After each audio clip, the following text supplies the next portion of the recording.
Tunggu belum. Oh, binyon. Tidak busuk apa ini?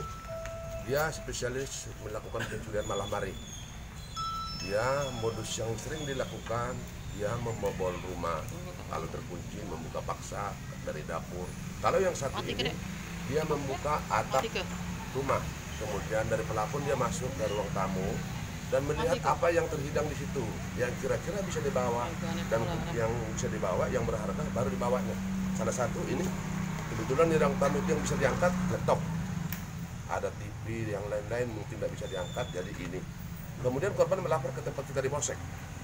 Begitu melapor ke polsek, kita mulai datangi TKP dan observasi di lingkungan TKP, dan kita arahkan di lingkungan itu kalau ada yang menjual laptop supaya koordinasi sama kita.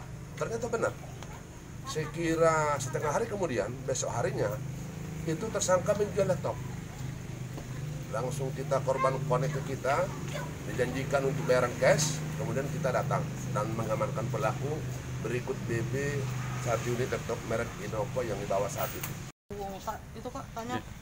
Mega ini uang pegawai dokter tipu. Enggak tahu opinian kadang.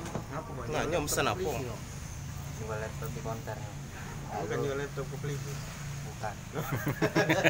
Lalu dia ngelapor sama polisi. Iya. Cak mana kau ngembek itu laptop itu di dalam rumah apa konter? Rumah masuk dari pintu belakang. Tidak Mana cara masuknya?